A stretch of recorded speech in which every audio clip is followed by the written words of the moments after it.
안녕하십니까, 알림이 황희두입니다. 오늘 오전 역시 한동훈 장관이 또 어그로를 끌고 나섰네요. 이재명 대표를 향한 보복이나 표적 수사 자체가 성립 안 된다는 거고요. 다른 국민과 똑같이 대한민국 사법 시스템 절차 내에서 응하시면 될 것이다. 이런 얘기를 하고 있습니다. 이 얘기하면 오히려 한동훈 장관, 윤석열 대통령, 김건희 씨 이 세 명을 향한 동일한 잣대 얘기가 당연히 나오지 않겠습니까? 역시나 많은 비판이 이어지고 있고요. 개발 이익을 환수해도 환수 안 해도 문제라는데 제대로 설명 좀 해봐라. 오늘은 또 무슨 말장난으로 웃겨줄라나? 이런 반응들이 나오고 있습니다. 그만큼 매번 논란만 키워서 국민의힘 내부에서도 우려의 목소리가 나오지 않았습니까? 최근 황운하 의원도 한동훈 장관을 강하게 비판했는데요. 검찰 수사가 마치 국민 보호에 필요한 제도인 것처럼 호도하고 있지만 이건 검찰 기득권을 위한 제도라는 겁니다. 디지털타임즈 권준영 기자의 보도인데 박은정 검사 발언도 저렇게 폭탄 발언이라 하고 있죠. 누구는 소신 발언이고 누구는 폭탄 발언이고 이건 좀 잣대가 다르다고 보고요. 심지어 친민주당 성향의 박은정 검사란 타이틀까지 붙이네요. 제 관련한 보도할 땐 이명박 관련 최종 유죄를 받은 황희두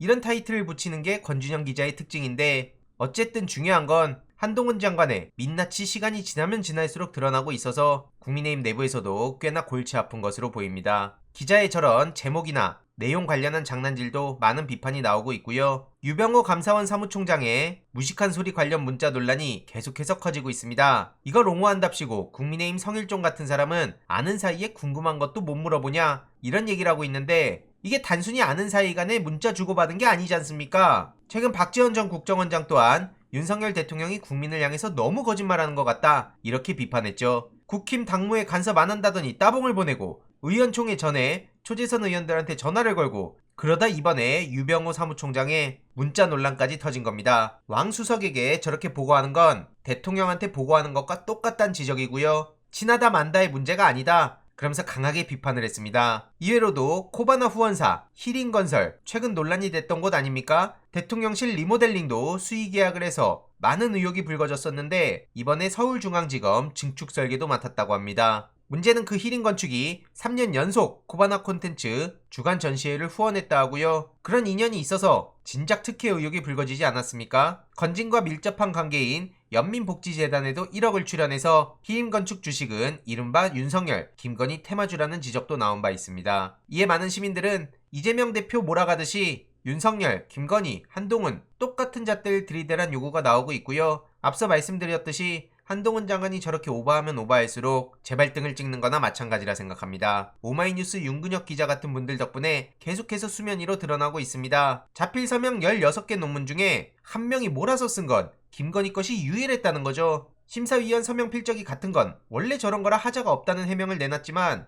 김건희 것만 유일했다는 건 당연히 이상하다는 지적이 나올 수밖에 없고요. 골프장 자료를 디자인 논문으로 둔갑시켜서 이 또한 엄청난 논란을 불러왔죠. 이런 거에 대해서 제대로 수사해봐야 되는 거 아니냐? 특검 반드시 해야 된다. 이런 요구도 커져가고 있고요. 최근 말씀드렸던 교육위 국감 증인 대부분이 해외로 도망치듯 떠난 건 반드시 문제를 삼아야 됩니다. 그리고 대통령이 있는 건지 없는 건지 최근 현무사고 관련해선 군에서 즉시 보고도 안 했다고 하는데요. 낙탄 사실이 윤석열 대통령한테 즉시 보고가 안 됐고 그걸 보고받은 시점은 5일 새벽이었다고 합니다. 이에 대해서도 많은 비판의 목소리가 정부 내부에서도 나오고 있죠. 당연한 거 아닙니까? 도대체 이런 정부에 국민의 생명과 안전을 맡길 수 있냐? 이런 생각이 들고요. 권성동 의원 또한 재난 문자 하나 없이 무작정 엠바고를 취한 건 무책임한 처사라고도 군을 질타했습니다. 안 그래도 민심 흉흉한데 강릉에 지역구를 두고 있으니 뭐라도 해야겠다 싶어서 저런 목소리 내는 거 아닙니까? 어떻게 대통령이 매번 뭐만 하면 그냥 술 먹고 자고 있었을 것 같다 이런 얘기를 듣게 됐을까요? 그만큼 정말 최악의 대통령이란 말밖에 안 나오고요. 김태효 1차장 논란도 계속해서 커지고 있죠. 진작 경질했어야 된다는 요구가 나왔지만 계속해서 무시하고 있습니다. 이번에 논란이 된 건 서해 공무원 관련 군사 기밀 정보를 취급 인가도 없이 봤다는 문제 제기가 나온 겁니다. 국방부는 5월에 구두로 승인해서 문제될 게 없다고 설명했지만 승인 명부에 이름이 올라간 건 구두 승인 받았다는 시점으로부터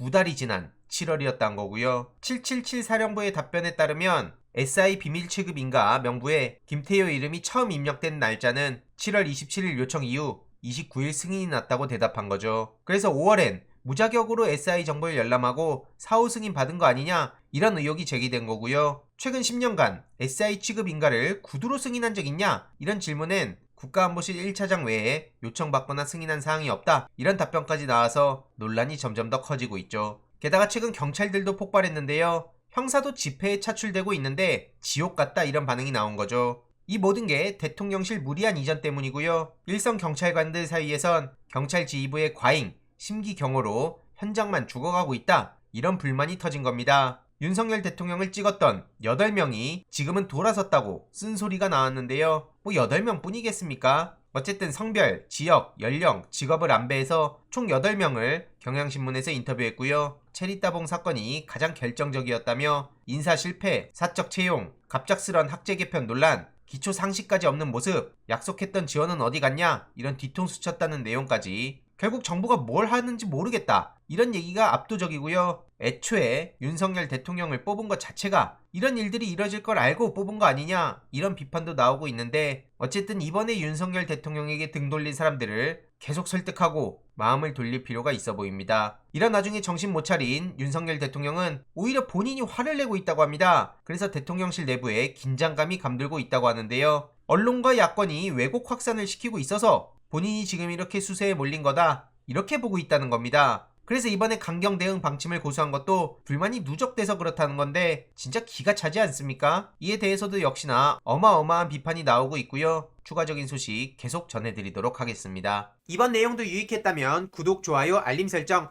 멤버십 가입 정말 큰 힘이 된다는 점 말씀드리고 싶습니다. 이번 내용도 주위에 널리 공유 부탁드립니다.